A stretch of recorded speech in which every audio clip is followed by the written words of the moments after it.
I love that intro. That was so good. That was Dawson's creativity right there. I mean, obviously, William and I had to play the part, but that was so cool. I love Halloween. Happy Halloween to all you guys. We're going to maybe get to – did you find the video of my house, my haunted house? I'll pull it up while we're doing this. Yeah, you look it up. That's Dawson, by the way. Deep State Dawson running the dials. This is the Truth Hurts, where we expose corrupt politicians and lying corporate media, and sometimes we have fun. So what? This is America. Isn't it America? I thought it was America. Is it Last America? I checked. It's America. Okay. That's Eric Mortensen, former representative. How you doing there, buddy? Pretty good. Yeah? Halloween, man. You just said you're not as big into I'm Halloween. not into Halloween at all. That's why it's why kind he's of fun being watching you geek out about it. I'm so crazy, and if I wasn't humbled by this, like, whatever cold that I've had, I would be even more crazy about it. Like, it's going on a week. Truth Hurts fans know that. Like, I was Tuesday a little sick, and Thursday lost my voice, so it's just starting to come back. Stupid colds. Reading your comments is Bridget. How you doing there, Bridget? Doing fabulous and just as entertained as Mort. You. Your favorite holiday, you said, is Christmas? Oh, I don't know. It's a toss-up between that, Thanksgiving, and 4th of July. Okay, there you go. I think Christmas is number 2. It's a good holiday. A little bit more meaning behind that holiday than Halloween for sure, but, you know. It is what it is. Yeah. It's a smidge. Easter is a very important holiday, but it's like very low on my list, right? It sounds very bad to say that, you know. My mother. But I think that's the same for a lot of people. Is it? You think so? Kind of. Most people that I know, it's kind of like Easter's, Easter. Yeah, it's kind Even of though weird it's time important, year, of course too. it is. But yeah. All right. We got a lot to talk about because we're going to stay on the Halloween theme here. The living dead, Joe Biden. Why is Dean Phillips challenging Joe Biden? Are you guys following this news story? Like, Dean Phillips, Minnesota congressional member from CD3. So that's like, how do I describe this? Like the western part of Hennepin County down to Edina, basically.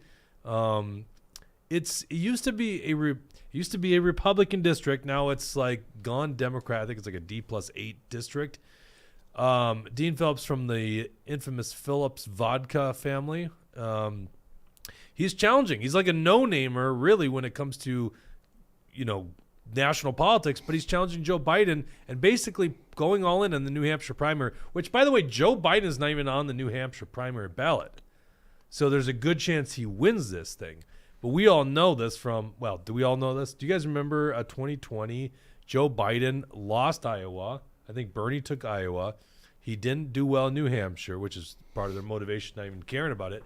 And it wasn't until South Carolina Joe Biden actually had some chance. And then I think all of you guys remember, really Joe Biden, his chance and his shot was when right before Super Tuesday, Kamala and Buttigieg and Klobuchar all dropped out and endorsed him. And then you just realize the Democrats aren't democratic. It's all smoke and mirrors. It's all behind the scenes. They get in line. Yeah, to stop their insurgent in their party, Bernie Sanders. That's right. Yep.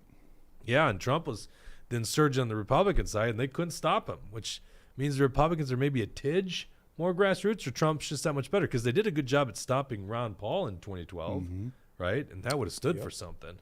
You know, that would have been great. Think how different our country would have been if we got him as president. Yeah, no doubt about it. I was involved in the 2012 Ron Paul campaign, and that's who woke me up politically, like diving into his books and, listening to Jason Lewis, who always promoted Ron Paul. That was, and it was such a welcoming movement. Like, did you go to that event when he was in Minnesota in Chanhassen? I mean, I don't know which one. I went to them all. By the way, there's the Revolution by Ron Paul. I think that was his book in the 2012 election cycle. But yeah, man, I went to, oh, interesting. I haven't opened this book in a long time. I got a Ron Paul, If Only We Listened by Rod Dreher from Dallas Morning News. Blast from my past. Haven't opened this book in a while. Anyhow, I went to a bunch of them. You know, Marion Stebbins, who ran Ron Paul's campaign, is William Beck's mom. William Beck, by the way, is still teaching, so he's actually in a classroom right now. And Jesse's not feeling good for the day, so hopefully he gets who got him sick? Tucker said, thanks for getting Jesse sick, Jake. I almost called it. Oh, my God. You guys are terrible. Yeah, that's a Bridget joke. Because I didn't know this was I always thought that was an inside joke. They know that joke?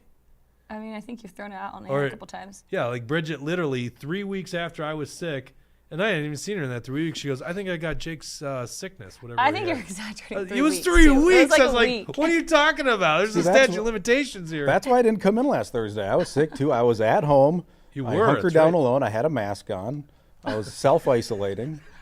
And here you run around with no mask getting people sick. What are your symptoms? Is that okay to discuss your medical history? I had a sore throat. I was hacking. How long did this take? Because this seems to be what I'm still hacking a little bit today. But really? Yeah. So when did the symptoms start? Last Monday. Oh, I got it on Tuesday, so maybe I could blame more. That's the Bridget technique there. Bridget's gonna read your comments. If you want your comments read for sure, hit the Rumble rant. It seems crazy, but if you pay for a comment, it interrupts our show. We go to your comments. We're on a streak. I don't know. It's been like 4 months. Maybe we should look this up, Dawson. How long is the streak gone? But people have done Rumble rants. A lot of times we get multiple per episode. I was just telling Mort before we started. It's like, this makes us think that we're doing some good here. We should keep doing the show. Because, when you start a new show, a new podcast, you're like, I don't know. Maybe it's going to work, right? Yeah, that's exactly you and right. I know. I've started one. I did an outdoors one. And my buddy Don was like, we're going global. We're going viral. I'm like, I don't know about that. We did like 3 episodes. And you know what? I'll tell you what. Viewers. I think you did 4. I was probably one of your Oh, you're viewers. the biggest fan? Yeah, I might do another I one. actually care about that stuff. You're geeking out on gear, camping gear. Bloopers of Don would be good. Bloopers would be good. We 'Cause always like meant that to do a one where blooper he's- at the Capitol, but we never did. Oh Yeah, but I know. that one where he's like, yeah, that's good too. That might work. It was all more Let's. messing up. I see some. Do we have some new people in here? Let's go ahead and read the new people that are new to the show here. Let's see. Instant Zipper Bailiff just has a laughing emoji. Godfather 2023 says, if only you would have gotten the vax. And I think Godfather 2023 is new. I haven't seen that Yeah, I haven't one. seen that either. And What is that? Instant Mars Zipper says- Beliff? Just laughing? I don't know. that's why I said the laughing emoji. Napkinator says, maybe Jesse should have held back on kissing Jake. I did not know that occurred. Yeah. YZN1 says, your podcast is excellent. Thank you. Well, thank you guys. I appreciate it. Okay, let's. This is the new video of Joe Biden. It's not like this is crazy news. You guys have all seen the videos, and quite frankly, they happen every week. But here he is yesterday at the White House, or was this today? I don't know what it is. This is RNC Research posted on Twitter. Here's your president of the United States.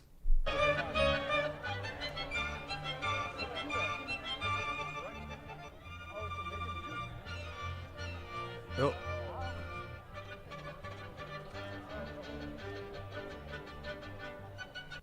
Now, look at now. I'm just gonna break this down here. Oh, it looks like we got a Rumble rant here. I guess we got a break for that. K-Wall for Life says $10. Happy Halloween. Well, happy Halloween, K-Wall. And we appreciate your support and you tuning in every week. K-Wall and T-Wall, they're like one of the main crew. We got to have a live show for like our main crew. Brad says, great to see more on set. Yeah, definitely. So yeah, just now watch just the motions here. Like, I think was it you, Mort, that said, or no, was that William that said it's like every 80-year-old or Dawson? I can't remember. Me. That was me, yeah. Yeah. He's not that much older than Donald Trump. Donald Trump's not moving like this. This man is moving so slow. Now, this isn't the craziest of all videos. You guys have seen the videos. It almost looks like a Libertarian Party shirt there, the guy on the right, doesn't it? Doesn't that kind of look like it? It says Aeropostale. Does it say Aeropostale? Yeah. I didn't know Aeropostale was still a thing. That's where I used to get cheap clothes. Is it still a store? I have seen no that place idea. in forever. It's a like- store, but it definitely ain't cheap anymmore. Really? That was like back in the day. Yeah, you get that a was the shirt poor for 10 man's bucks. Abercrombie back in the day. Exactly. That's what it was. Yep. Yeah, I never went to. I don't own anything Abercrombie. I didn't have that kind of money. All right, so you guys have all seen the videos. Joe Biden going crazy. This is interesting. Mort had never seen the Easter Bunny one. Okay, I like that you put the last word in there, but I never. never saw Initially, the you just Easter said Bunny? Mark's never seen the Easter Bunny. Well, have you ever seen the Easter Bunny? When I was a kid. Oh. Not as That an is the adult. weirdest tradition of them all, by the way. I am not a big fan of promoting that stupid theory that the Easter Bunny. My kids, by the way, have woken up to the Tooth Fairy. Fairy? Like my 6-year-old, who literally on the way home from Bemidji, on MEA, lost both of his front teeth. Now they were really sketchy there the whole time, but plucks the first one out in the first hour, and the next one comes out an hour later. So we started the trip back from Bemidji, 4-hour trip, 2 front teeth, has no front teeth on the way back. So he says to us in the car, he goes, I don't think the tooth fairy is real. I think you guys just put the money under the bed. How old was he? He's 6. Oh, okay. Best poker face on the planet, me doing it, right?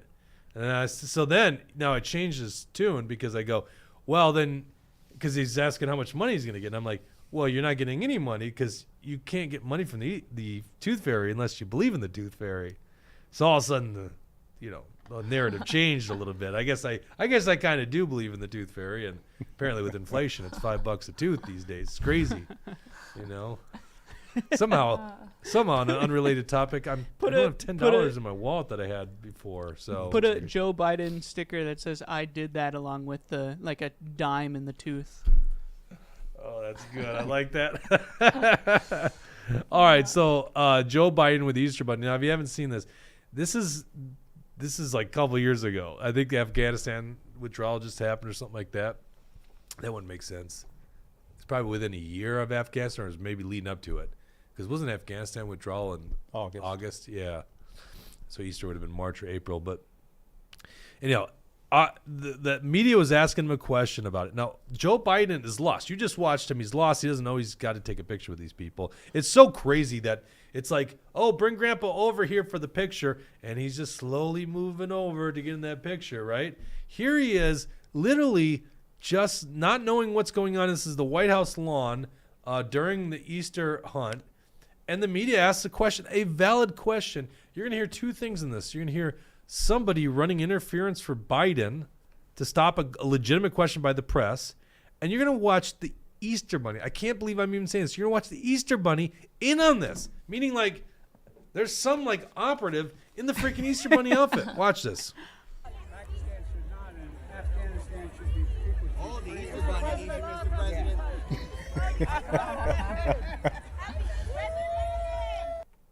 Do that again. It's just so crazy to see it. Obviously from CBS News. We're not making this up here. Why'd you get rid of the volume there, Dawson? Well, because we watched it once and there's subtitles. Yeah, I want you to listen, though. This guy interrupts the President of the United States.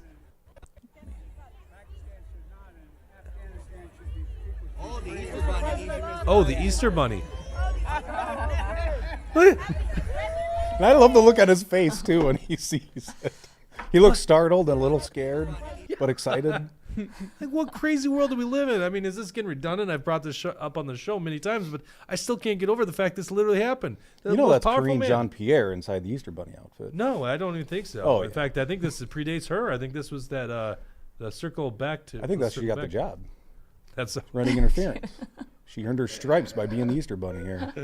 That's an impossible job, by the way. I kind of feel bad for her. How could you be the press secretary for Biden? How can you be the press secretary for any president? You're just you don't have a thought. You're just a spinster. What's so crazy about that, though, is it's the most powerful man on the planet. And someone feels they have the ability to interrupt the most this wouldn't have happened. I mean, can you imagine this happening to Dwight D. Eisenhower? Can you imagine this happening to JFK, to Obama even? They're not doing that to those people. They feel this old senile man, they can interrupt this guy.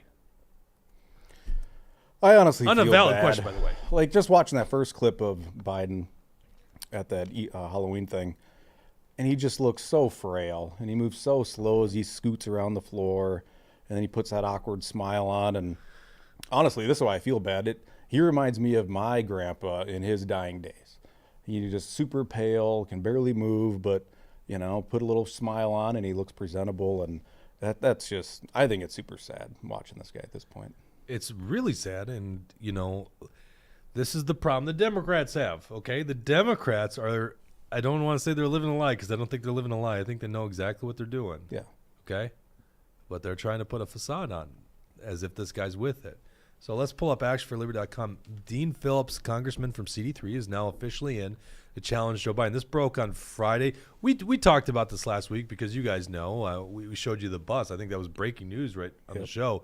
The bus that says "Make America Affordable Again." Can you imagine, just for a second, your party's in charge of the White House. So your campaign motto should be how great things are, right? But his motto is make things more affordable again. Well, why aren't they affordable? And it's like, are we not connecting the dots here? You know, obviously we know why, but does the average voter know? They're not affordable because of Joe Biden and congressmen like Dean Phillips running reckless spending and using the printing press to pay for it. And that's what causes inflation. Let's pull up this article on actionforliberty.com. You guys can go to actionforliberty.com at home and read this yourself. Phillips challenges Biden due to poll numbers, says he's done, quote, a spectacular job. According to an interview preview, and this, by the way, the interview is out by now, but this was before the interview was released on CBS News. What are we, just running CBS stories today? Jeez. Dean Phillips challenge of Joe Biden for president is based off of poll numbers and not Biden's performance. One would think a person running on the motto "Make America Affordable Again" would understand that the Biden policies have created large-scale inflation that's hurting American families. When asked by Robert Costa if he's running for president, Phillips says, "I am. I have to. I think President Biden has done a spectacular job for our country, but it's not about the past. This is an election about the future. I will not sit still. I will not be quiet in the face of numbers that are so clearly insane that we'll be facing an emergency next November." Okay, so if Joe Biden's doing a spectacular job, okay, and his poll numbers are the reason he's getting in, as he says, "I have to," why is his poll numbers declining? We just watched why. We just This guy's watched. senile. People can't see him as a strong leader. He's not a strong leader. But you know what? I give Dean Phillips props for doing this. That takes balls to run and primary a sitting president in your own party. Like, I think it's awesome, and it's fun watching a lot of Minnesota Republicans freak out. Like Ryan Winkler is online freaking out, and a bunch of the state reps, and everybody's losing their mind. And it's funny how they're pissed off at him for primarying an incumbent. And of course, what's the blowback that's coming at Dean Phillips is they're primarying Dean Phillips. Yeah. So they're doing the same thing to him that Dean Phillips is doing to the president. But I respect Dean Phillips for doing it. Of course, I won't vote for the guy, but he won't be the nominee anyway unless Biden trips and falls for the umpteenth time and he's down for the count. But I still think it'll be Biden as the nominee. Well, I don't. No? No, here's my theory. And by the way, I agree with, I respect Dean Phillips on this case. I mean, I wouldn't vote for that guy, too. He's a crazy leftist. But at least he's the one sane guy in the House, assuming this is all legitimate, but it seems like it, because it seems like he's found all the grace of the Democrat establishment, is that he's saying, hey, look at this guy. But he's not saying the reason we all know is the reason.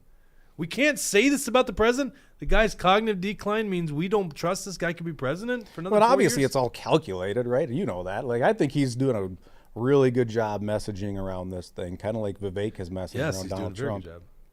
That's you're 100% right.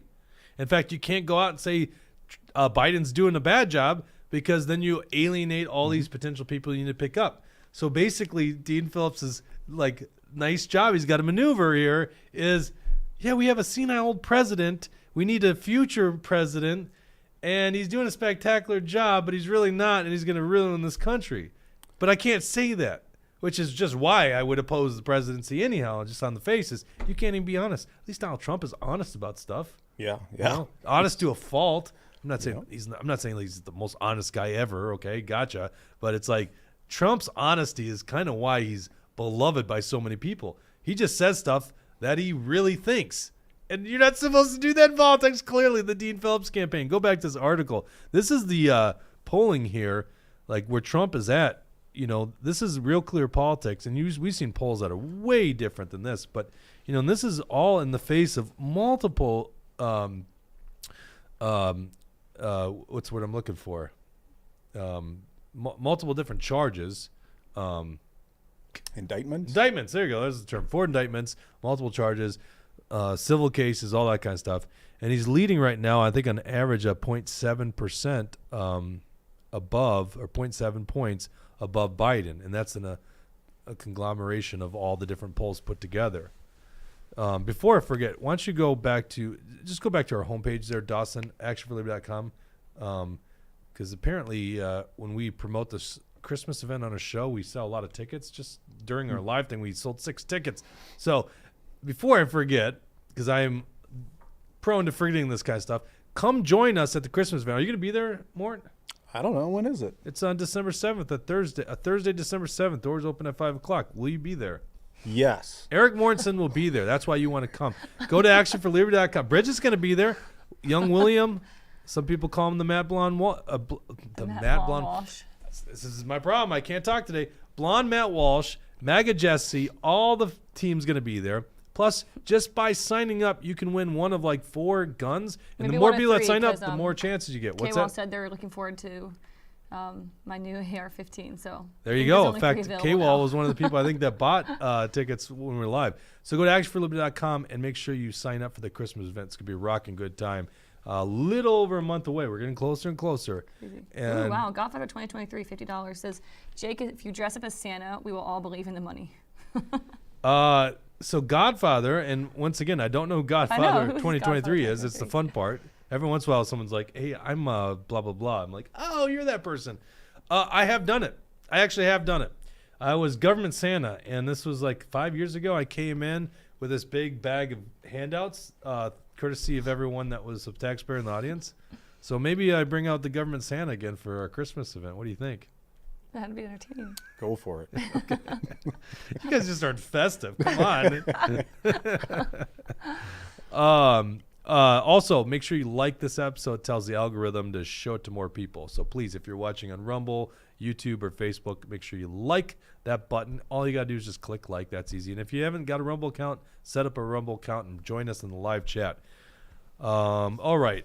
So Phillips challenging by... Oh, so I didn't get to my theory because I don't think you were on the show when I discussed this. There's no way the Democrats, they're seeing the same poll numbers that Dean Phillips is seeing. Oh, yeah. And this is what's telling me Dean is like a lone agent. Because we all know at this point the Democrat Party calls the shots. They're not the Democratic Party, right? They are not Democratic. They're like, look, the Republicans can't pick a speaker. And meanwhile, they're all getting in line from the establishment, right? Yep. So they are not Democratic. And they're definitely not Democratic because otherwise Bernie Sanders would have been their candidate in 2016. And probably again in 2020, to be honest with you. So what they're doing is they're making sure Biden runs again. Either that was their plan or Joe Biden's the president and they really can't stop him from running again. But what they're doing is they're allowing him to clear the field out there. And he did a great job with RFK. Marianne Williamson, not a chance, right? So Dean Phillips is actually putting a little bit of a pushback on it. Meanwhile, they got their candidates of their choosing ready to go. It seems to me Gavin Newsom's one of them. Oh, yeah. Now, I don't know Michelle Obama, but I think Michelle Obama makes the most sense for them because she's got instant name ID. It's the same infrastructure. It's the Biden-Obama infrastructure, and she's very likable with the population. And you got to remember, what they're going to do is they're going to clear out the whole field, and they're going to go into that DNC convention in July or August of 2024, and they're going to merge out there with a new candidate. And that's why I don't think it's Gavin Newsom, although maybe they think they can get Gavin Newsom's name up there in time. But Michelle Obama, I mean, if you've got August, you've got 3 months to basically get that name out there for the general ballot. That's not a lot of time to get name ID, especially against the most recognized name on the planet, Donald Trump. Godfather 2023 says, who's his 2024 VP? Which we don't know, right? Well, it is with Kamala Harris. That's the It is? campaign, yeah. So, but I don't think either Kamala or Joe Biden's on that ticket. They come out of that convention with a whole different ticket. They don't want the baggage of Kamala, and they definitely don't want Joe Biden. So what they're doing is they're clearing the field. And Dean Phillips probably sees this, and he goes, oh, I'm going to get in now and win over the people. Because remember, the people that are going to select the Democrats' nomination for the ballots in all the different states will be only the people that attend that convention. And if you don't know how those conventions work, it is not at all the decision of the people on the floor. There's a great video. You probably remember this. Ron Paul in 2012 at that convention. And they're not even allowing them to be awarded delegates. Yep. And they use this rule change. They push through this rule change, and you can literally hear John Boehner ignore the will of the people on the floor, and there's a scene where he's just reading the teleprompter. That's the Republican side, by the way. Democrats have their stuff. There was a legit movement, I think this was 2016, the Democrat convention, they wanted to actually remove, maybe it was 2020, remove, what was it, like a prayer or something religious in it. They wanted to remove some kind of religious component, Christian religious component from the DNC. And they stopped that so quickly because, quite frankly, they thought it would look real bad, certainly in the southern states. So, right, and I'm not saying that in that case it was the worst move ever, but it's not the will of the people. So they're going to have their hand-picked person, and Biden's going to have, I think, either a health issue, and that's going to be an easy one, some health issue why you can't run, or Joe Biden's literally going to be tanking because of Hunter Biden, the scandals, maybe it's a classified document case. Who knows? They're going to have they got so much dirt on the guy, they can sink him in a heartbeat. That's what's going to happen. That's my opinion. You're not going to see Joe Biden on the presidential ticket. I think you're selling me on your opinion. But I think the problem is what you're saying. If you do this thing in it's July, August, you got 3-month runway. And yeah, it would have to be Michelle Obama or Gavin Newsom. Like, why is Gavin Newsom flying over to China and meeting with Chinese leaders? And I think that guy, he's been on Fox News of all places with Sean Hannity. So I could definitely see him being the name. Well, and isn't that interesting, that whole Sean Hannity thing, and then he's going to debate DeSantis? It's like, yeah, is that ever going to happen?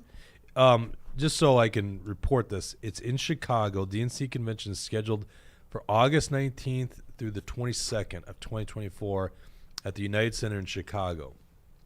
I mean, Chicago, it's the home place of the Obamas, basically. I shouldn't say home place. Was it the home place of? I don't know. I don't think it was. Like Kenya? But Kenya.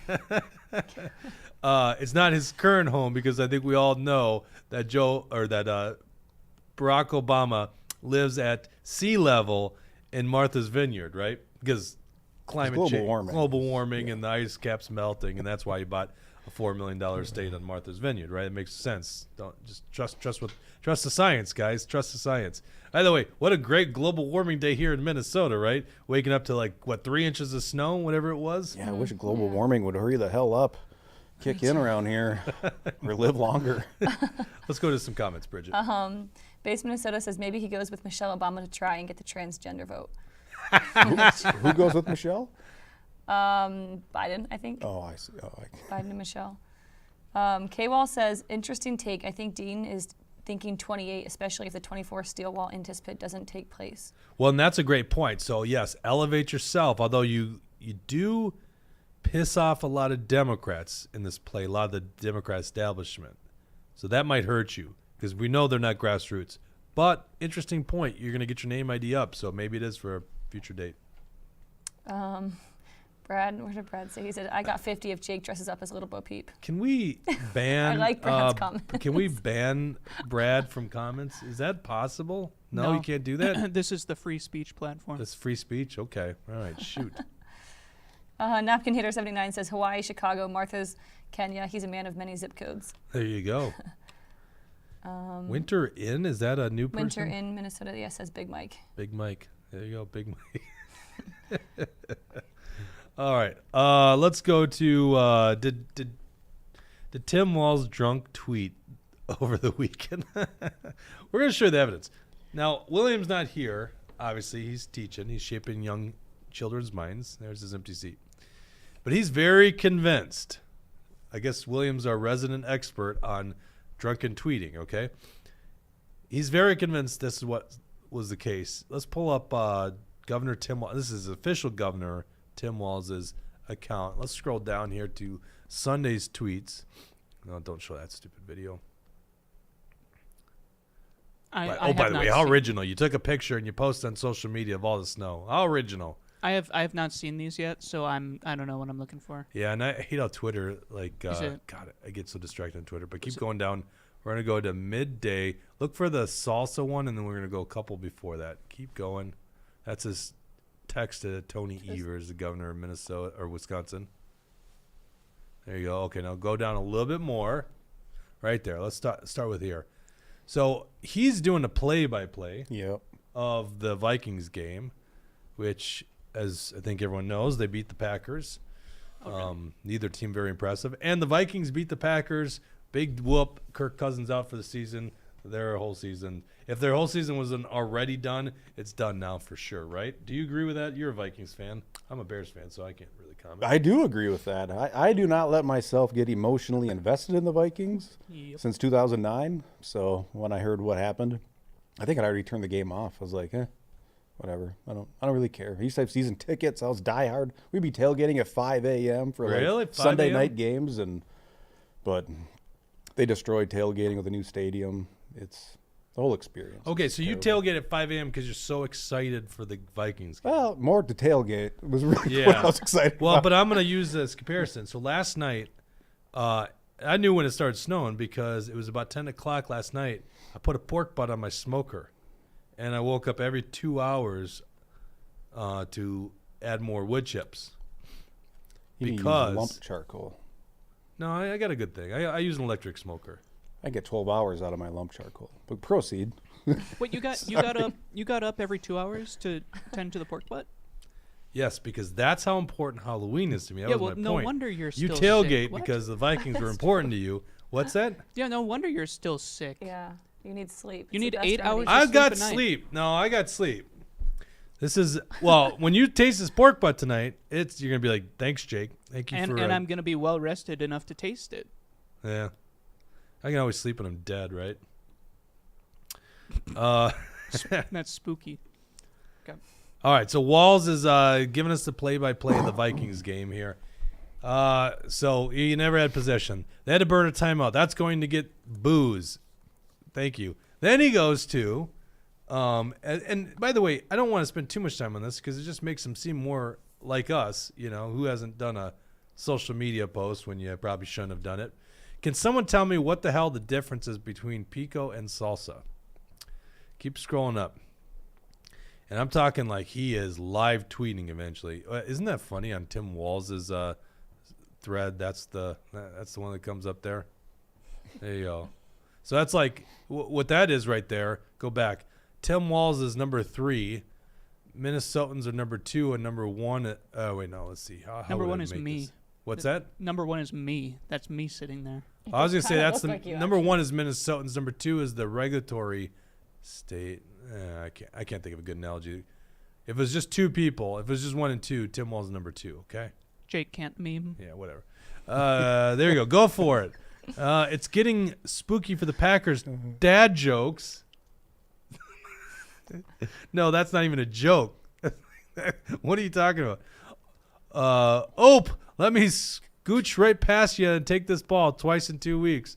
Shame on all of you who thought he shouldn't have taken it out. Then he posts a picture of how his phone is. By the way, his phone is needs to be charged.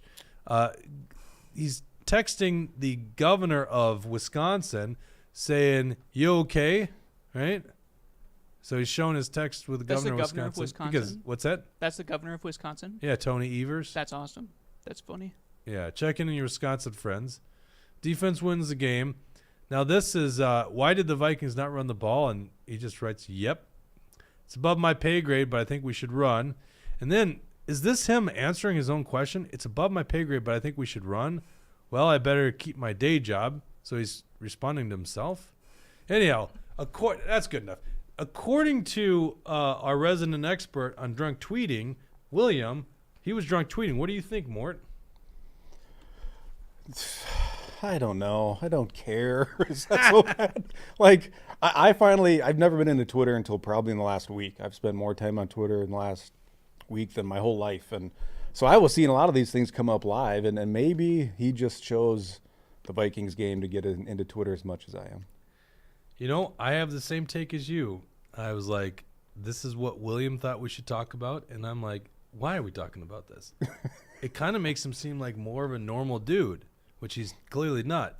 You know what I'm concerned about, and this I don't think got reported, is Tim Walz had a phone call with David Hogg the other day. Now, David Hogg, you guys all know, is that triangle-faced kid that was a survivor in Parkland. Well, it's weird. He's got a triangle face. I've never seen something like He that. does kind of look like a Pixar character. It's so pull up a picture of David Hogg. No, God. It's the weirdest thing ever. Like, how does a face go into a triangle shape like that? It just doesn't even make sense to me. But he's just a snooty little, I hate guns. And so that's basically his Twitter is just anti-gun. He runs an organization. What is this thing called? Twitter is anti-gun, you said? Yeah, he's anti-gun. Oh, his Twitter. Okay. Got it. Yeah. Most people agree with Mort, I think. Most About people- not caring. Instance at Burt Bailiff says, yeah, Mort. Godfather 2023 says, thanks, Mort. There you go. Actually, listen, I appreciate that. So I was like, I'm going to talk about it. It's being talked about. But honestly, this is what's more concerning. Now, the media, all we know is he had this conversation with this guy, David Hogg. Then you see, let's go back to Walz's tweets here. He's bragging about, because there's this big push, as we predicted last week, no shocker, that right there, go back. I think it's that one right there. Nope, no. Go back up. He's bragging about how Minnesota led.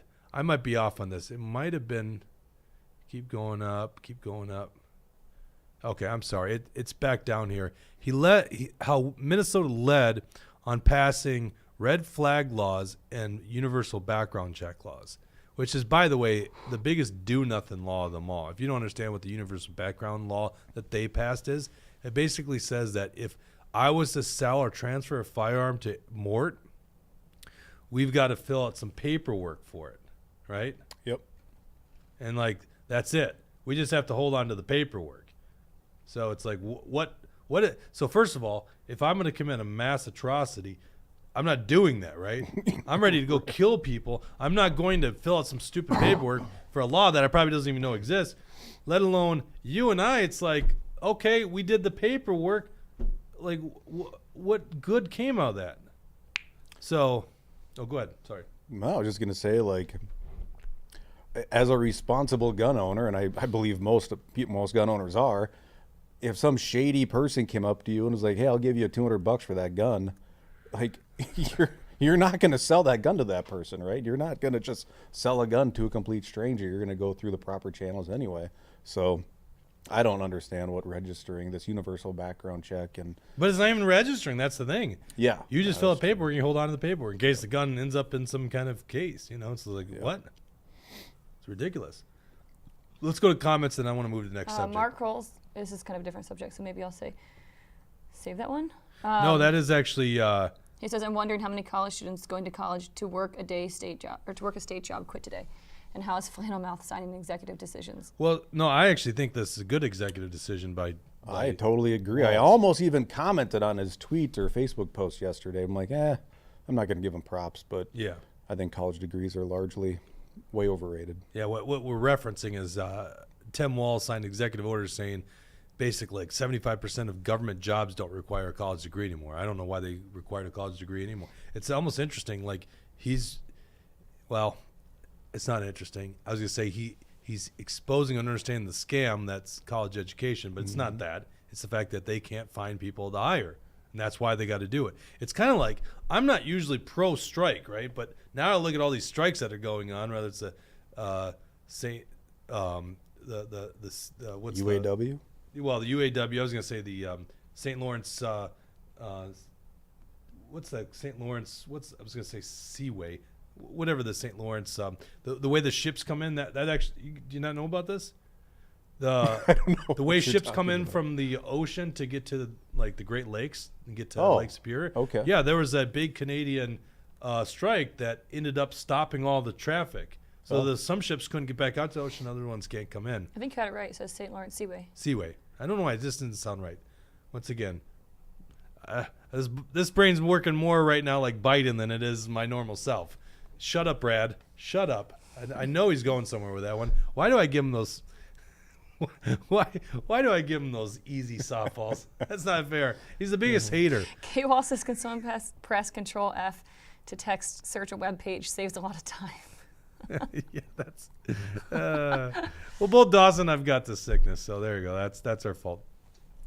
Anyhow, I'm not usually pro these strikes, but you're like, well, of course they're going to strike. They can't afford to live right now. That's why they should get on board with the Dean Phillips campaign, because he's going to make America affordable again, right?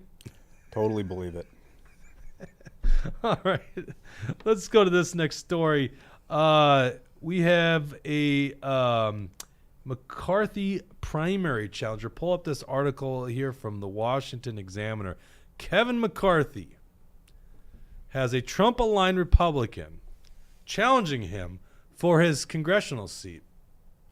That's an interesting graphic. I don't know why that graphic popped up here for this article. A Trump-aligned California Republican is launching a bid to challenge former House Speaker Kevin McCarthy, praising the 8 House Republicans who voted to remove him from the top leadership position. Businessman David Giglio announced his House campaign on Monday, vowing to work alongside former President Donald Trump to wage war against the, quote, corrupt uniparty, end quote, a phrase often used by some conservatives to refer to Washington, D.C. as a political swamp that must be drained. I love the commentary, the editorial of this article. Yeah, it is a uniparty, right? This is a quote from him. Kevin McCarthy has failed the American people, Giglio said in a statement. I'm excited to announce my campaign to defeat Kevin McCarthy in California's 20th Congressional District. After years of being sold out to special interests, the people of Central Valley deserve an America First Republican fighting for them in Washington. So, what are your thoughts on that challenge there, Eric Mortensen? I mean, come on. As someone who has primaried an incumbent rhino when I first ran, I love it. I absolutely adore it. I think we need more of it. Hell, I think they should all be primaried every single election cycle. Explain to people why you challenged Bob Lunan, because Bob Lunan was, I think he had the seat, 2 or 3 terms, consecutive terms in Shakopee, yep. and was very liked by was liked by some Republicans. So what led you to? Because obviously McCarthy's liked by a lot of Republicans. He had the majority of the vote in the caucus or the conference. Yeah. I think that's one interesting distinction. When you're loved by your fellow Republican colleagues in the Capitol building, whether it's D.C. or St. Paul, that probably means you're stabbing your voters back in your district in the back. So maybe Bob was very popular in the caucus, and I would say that was that's a bad thing. And no doubt Kevin McCarthy is popular. He got elected speaker, maybe took 15 votes. But why I ran for office, I mean, I just got sick and tired of I don't know how much you wanted me to talk about, but I'll tell you this. I went through a sales tax audit, and it was the biggest joke. They manufactured this massive debt. They're full of shit. And it took me 9 months to prove them, to prove that I was right. And I got pissed off and went, I want to run for office. I've been thinking about it for a long time. And so I started looking at the voting record of who's my current state rep. And I saw it was Bob Lunan, and he voted like a Democrat. And I said, there we go. That'd be the guy that I would want to go against. And so I was kind of interested in it and back and forth. I'm in, I'm out. And ultimately, obviously, I ran, and I lost in 2018, but I mean, there's a lot to say here. Yeah, the blue wave. Yeah, I just meant focus on the Republican side, but yeah, that's right. Your district got really bad, especially in the redistricting. Yeah. Like you squeaked out a victory in 2020 when like no other Republicans. I love all the Mort haters. Like, you lost a Republican district. I'm like, So did Eric Paulson lose a Republican district then? Like, there are some districts that just went away from the Republican brand. I mean, they carved out the townships that were like 80% Republican. Mm-hmm. So it really shifted the district hard. And because, I think in 2018 I lost to Tabke by like 2 points or something. And then in 2020 I beat him by like 2 points. Then in 2022 I lost by 9 points. Yeah. So it was a huge shift. Yeah, it's a sucky district to run in, or at least outside of the district, because the Senate district's still Republican, but that's just because it's strong other side. I know. I just wish we had a Republican in that Senate seat. That'd be nice. Well, McCarthy's got a pretty Republican district. You know, it's funny you think about Republicans in California, but there are good districts in California. That's hard to think that, but I know, isn't it? Yeah, it must be all Northern California, right? I don't really know. I don't know California that well. I haven't spent a lot of time in California. Yeah. Well, anyhow, this David Giglio is going to be on the podcast on Thursday, so you can hear him explain why he's running. I know why I think he's running. I know why I believe it's a good run. I want to hear it from his mouth first. Is he the real deal? So we're gonna have David Giglio. Is that his name? David Giglio? I shut that window already. David Giglio. Did you think it was Gigolo. Is what Gigolo? Yeah, no. David That's all I Giglio. can see, but- Giglio. That's the 13-year-old in me. So. I'm not much different than you, Mort. David Giglio, right here Thursday. So don't miss it. Thursday at 1 o'clock. We're going to be live again right here on Rumble and YouTube. I sound like I'm closing down the show. I'm not closing down the Yeah, show. you do. So let's go to some comments, and then I got one other real important topic to talk about. Razzle Dazzle says, do you want to run against Emmer Mort? Hey, that's a valid It's like question. this guy's there. reading my mind. That is a valid question. You wouldn't even have to move, would you? You don't have to, right? I don't think legally you have to move, but Oh, yeah. I don't know. I'll admit I've given it thought. I'll tell you that. Have I you thought really? about it for about a year. Oh, yeah. Yeah, I think Emmer sucks. Yep. I thought about it. Interesting. I'm not making any announcements today. Okay, we'll leave it at that then. Boy, really putting us in the spot there. Yeah, no kidding. Or you could do governor. Razzle Godfather dazzle. 2023 says governor. I don't think you'd run for governor, would you? No, Okay. no. Razzle Dazzle says, talk to me more. Who's Razzle Dazzle? I don't know. I know. talk to you. I know. I don't know who I'll that get is. you. I'll get you contact info. Brad Ganser says Bob Lunin was a button pusher for the E-Caucus. I don't know what the E-Caucus is. Establishment Caucus. Oh, the Establishment Caucus. Okay. Kate Wallace says honestly, with friends like the Minnesota GOP, who needs enemies? What they did to you was shameful, Mort. Yeah, but I mean, I don't think you're an innocent party. You're pushing back. That's just politics, right? And Yeah. the nice thing about knowing you is it just rubbed off you, right? Yeah, I knew what I was signing up for. Yeah. Like, I knew it was going to be very confrontational. And I don't know how you hold politicians accountable without there being conflict on Right. both sides. So that's where, when I see people preaching their values and they're good, Christians or Catholics, it's like, look, if you want to save the country, you got to get off your ass and go to battle here. You're not going to win by being nice. Like, I'll take an opportunity to tell a quick story. Sure, go ahead.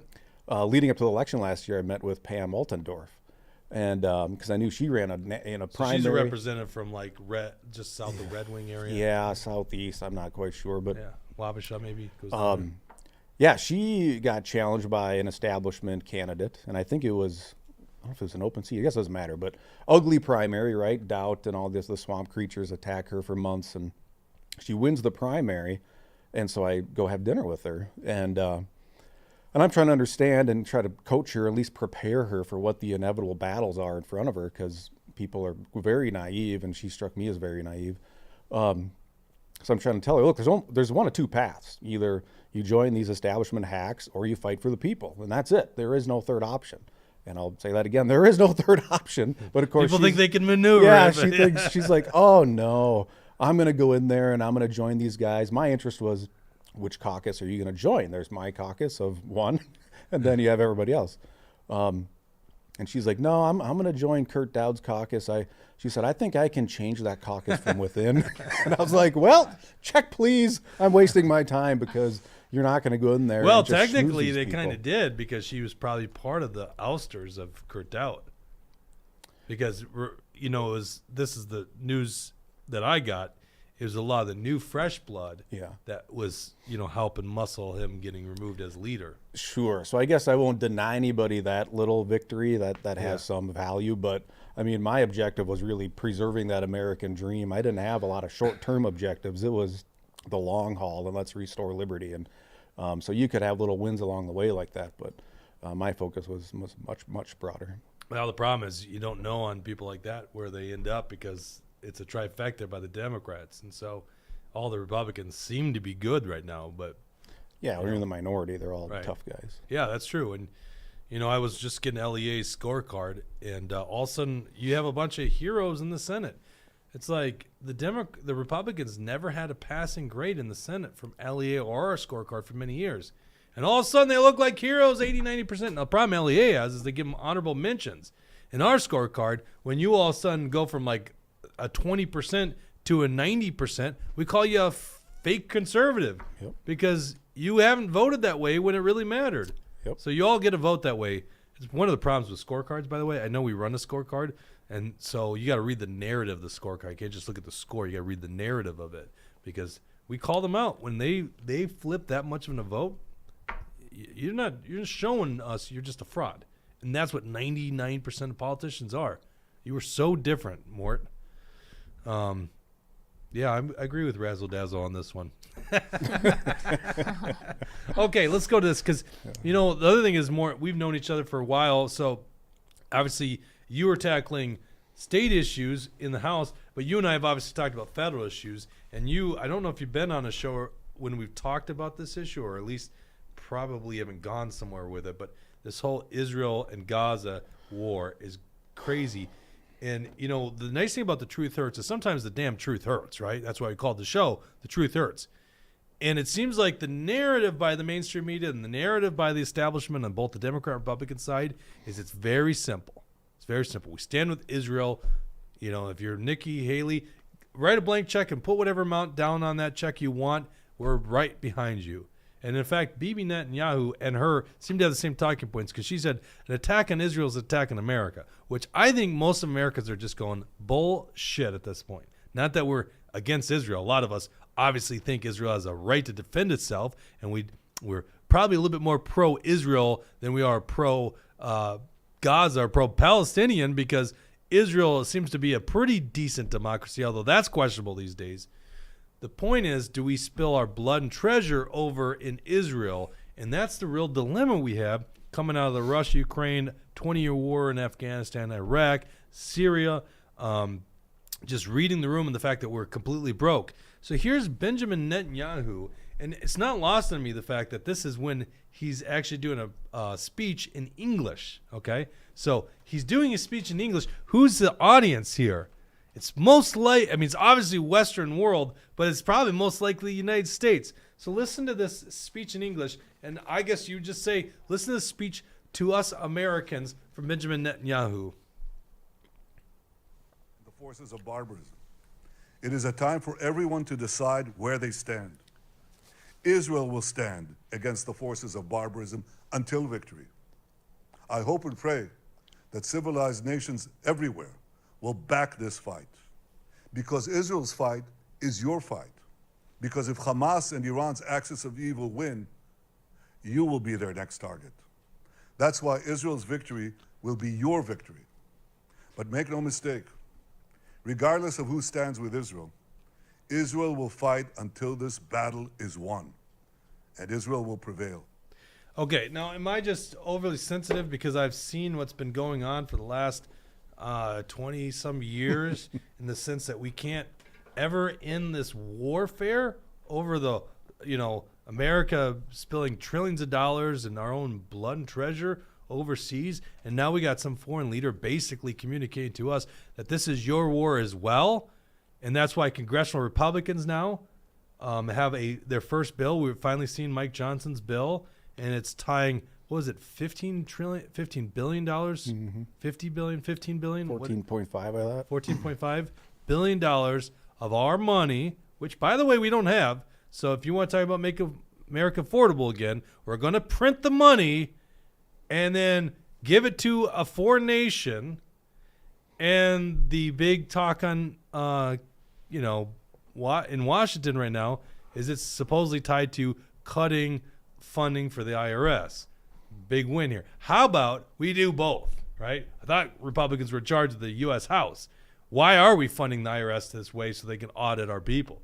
But let alone, why are we giving? We don't have. It's so funny. It's like we have, we're adding so much debt right now.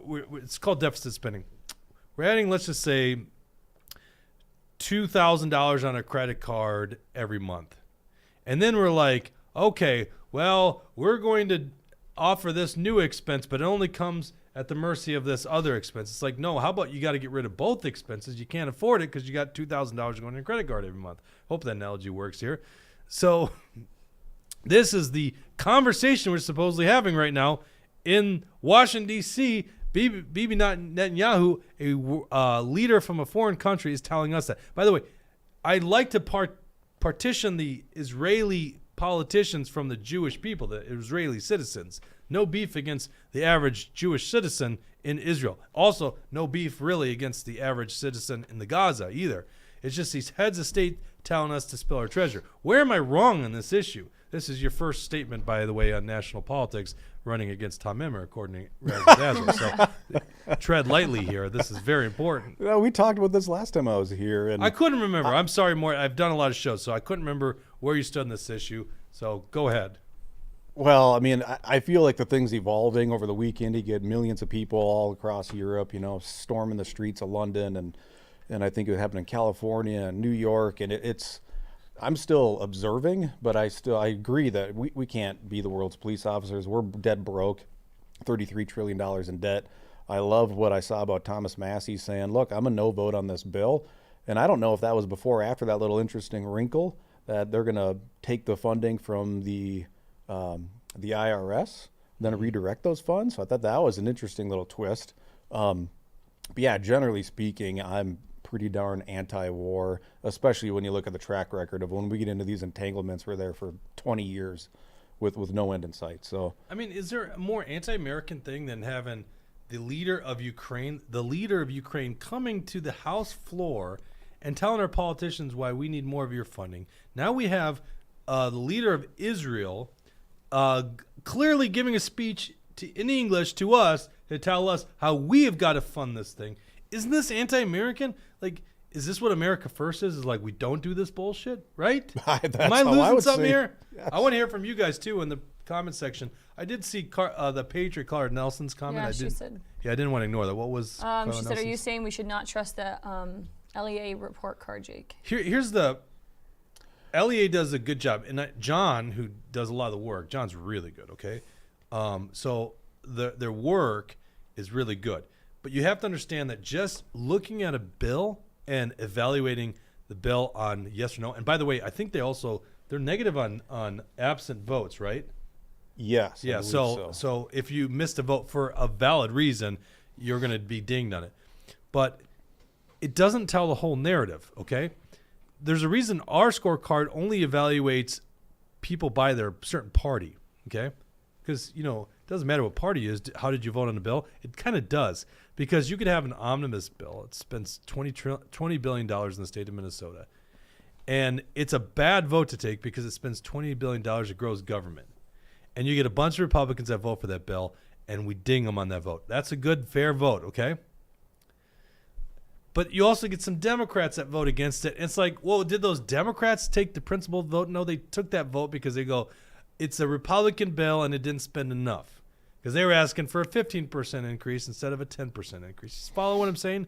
So scorecards, you got to look in the context of it. So now what you're seeing is Republicans who can vote whatever way they want, right? So the only thing you could really take from those scorecards is, why is this person really bad, nowadays? Like, we noticed when the Republicans were in the minority in the House, they were like, they all got much better votes. I think the average vote was like in the 70s. Although somehow Tony Jurgens was still like a 30 or 40%. He was still a deep F. It's like, wow, Tony Jurgens could take these safe votes, and he still votes like a Democrat. But you have to look at it in that context. So that's what I'm trying to say, Carla Nelson. Brad adds to, he says, is there really a need to do a scorecard when we're in the minority? It's kind of true. Is there? I mean, it's a fair point. It still tells you about the session. And once again, I think what you do is you take the two different parties and you look internal to that. Because some people would look at our scorecard and they go, why did Democrats score better than Republicans? It's like, for that very reason I just said. But if you partition, it's like, of the list of Democrats, you're going to find out some Democrats actually maybe are more moderate, I guess, is the way you look at it. And you can see the Republicans who clearly don't get the picture. And then the other thing we do in our scorecards, we just call them out. Hey, look, this person got an 80%, but last year they got 20%. They're not really principled here, okay?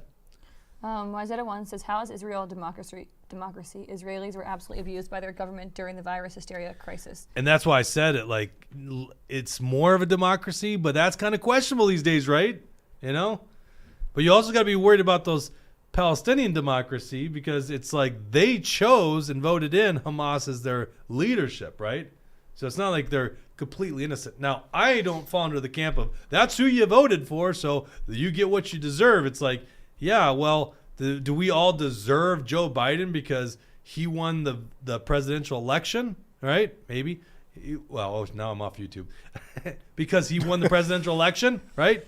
No, we don't deserve this. We don't deserve anyone doing this to our country. So I just don't believe in this. You're ruled by these leaders and you got to follow suit. I really look at, well, I'm an individualist, right? That's what a pro-liberty, libertarian, conservative really is we're an individualist. Look at the individual. Judge them by the merits of who they are, the character, the content of their character, not the color of the skin or the religion they're in, right? I could have Muslim friends. I could have Jewish friends. I could have Christian friends. I can have, a lot of times it's a lot just ethnicity, right? I was in Kosovo. It was the America basically got on the side of the Muslims there, the Albanians. Were they really Muslim? I don't know. There were mosques. Some of them kind of participated in the religion. They were Albanians. They were ethnicity first. And then you have the Serbs who were Orthodox Christians. You would think they're closer to us. And of course, in the context of that little time frame that NATO went in there, over the hundreds of years they've been feuding, the Serbs looked real bad. And guess what, by the way, if I could opine on this, we go in there, we kick butt. Serbs were committing mass atrocities against Albanians. We go in there, and guess what? Albanians got us now. They're taken care of. So what do they do to the Serbs? They get retribution, and they commit atrocity against Serbians. It's just like, you never win in these things. And it's one part of the reason where I'm just like, America should butt the hell out of this shit. Because we're just not going to win on this stuff. I just can't believe there's unrest in the Middle East. It shocks me. And you know what the interesting thing is? The Israeli government doesn't seem to have a policy under Benjamin Netanyahu to actually go towards peace or ceasefire. In fact, the Biden administration doesn't seem to want to have a ceasefire. And then you start wondering why. Why is that? Is it because we really do like war and we like funding this operation, this military-industrial complex? Dang it, I'm trying to talk about Minnesota issues, but this issue just got me burning because I'm telling you what, I saw this picture of Gaza the other day. It's just like obliterated, like northern Gaza. It's like, are they getting what they want now? Is that what they want? It's like this is really bad. I mean, this is what causes World War III. If we're not already in World War III, this is the shit that causes it, and now it's going to affect us big time. So sorry. Let's go to some comments here. YZ1 said, "Yes, exactly, Jake." Basically, that. What did they say before? I can't find it. Oh, America needs to wish Israel well in its fight and then cut it loose. And then there's a comment. I don't know if I will read it anyways. BJDC says, Pam Altendorf is a strong conservative. Listen to her comments from the House floor this last session. But I feel like we already covered that with strong words strong on the comments House floor. Ooh, she's tough. Yeah, you got to Don't be listen to what they say. Watch what they do. You got to be careful Yeah. about that. You got to be careful. I don't know. Like, Pam's in the minority. She could be. That's the thing. Who knows? But don't take their comments as if they're some strong conservative. What really matters is how they vote. If they will be one of the people that raises their hand, forcing roll call votes. Moore did a good job exposing the people that were so-called conservatives. I have no idea on this one, by the way. Maybe She she'll just be hasn't contested amazing, this one. but it's so naive to think you're going to go in and be pals and say, "Hey, everybody, how about we cut some taxes?" And everybody's going to go, "Oh, Pam, thank goodness you're here. What a brilliant idea!" Like, these people don't want to move. They don't want to do anything that might stir up a little bit of conflict. They want to stay in their position, talk tough, but act incredibly weak. That's right. Base Minnesota says, Jake, did you know any of the U.S. soldiers that guarded the poppy fields in Afghanistan? Opiates. I mean, maybe. I never had the conversation. I know the stories, but I don't know anyone. I've never had a conversation with somebody that did that. So opiates have skyrocketed ever since. Yeah. Alleycat62 says it's about the money. Razzle Hey, dazzles. welcome to the show, Alley Cat. I don't Yeah, I think I've think ever that's a seen new Alley person Cat too. 62. I always wonder, is 62 the year they were born? 62, was that? Where does the 62 come from? I find out half the time the numbers in the sequence of their, handle is just like completely irrelevant. Yeah. Like someone literally told me, I don't know, I just picked those numbers. I was like, what? That's kind of me for my email. It's 7 and then 77. Well, hold on. And then Okay. the We'll end on this. Tell that story, Bridget. Oh, This no, is that's good. all it is. It's just 7, and then when that got filled, it was 77, and then when that got filled, it was 7777. And then what? But you got a 4 sevens one as well. That's what I just said, yeah. I Yeah. skipped 3 because that was taken. Oh, okay. She literally has 4 different accounts. And she now, when we have to share like Google Sheets or whatever, she has to specify which They all count work it right is now. basically on how many sevens are at the end. There you go. That's Bridget for you. Anyways, moving on. All right. Well, we got to sign off here. I got to go finish. Oh, did we have the video of the haunted house? We do All have right, it, we yeah. can end on that. You guys want to see how crazy I am? All right. This is my house in Lake Elmo. If you guys live in Lake Elmo, come visit us. I'm gonna play it without your guys' camera on it, just so that it looks good. Oh yeah, perfect.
It's Mega Jesse, by the way.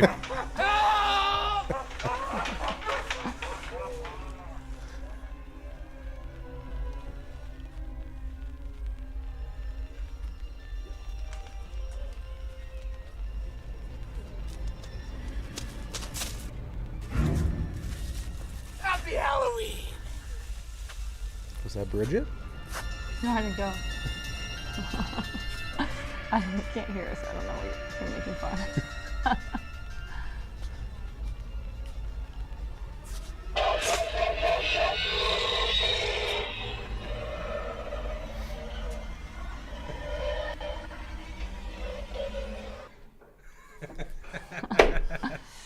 Yeah, I'm a Oh my little gosh. insane. Okay, I see it now. I see it now. By the way, Dawson, it's really good when you run a studio because Dawson, who also has this shared love of Halloween because he's crazy like me, comes and films this stuff. He'll be on site tonight filming it. And I get William and Mega Jesse, although Mega Jesse's under weather, so I'm going to have to fill out one of those clown suits with somebody else. I got a backup already. But literally, you get to see the crew of the Truthers at my Halloween house. It's so great. One year we had I don't know, what was that, 16 people? So, Dang. do we have any extra comments? Happy Halloween, Wyzetta 1. I appreciate that. Yep, and same with Tucker says Happy All Hallows Eve. Yes, All Hallows Eve. That's right.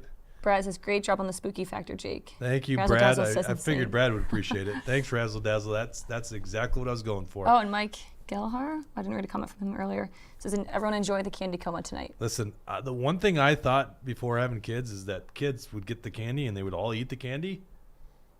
Yeah, didn't realize.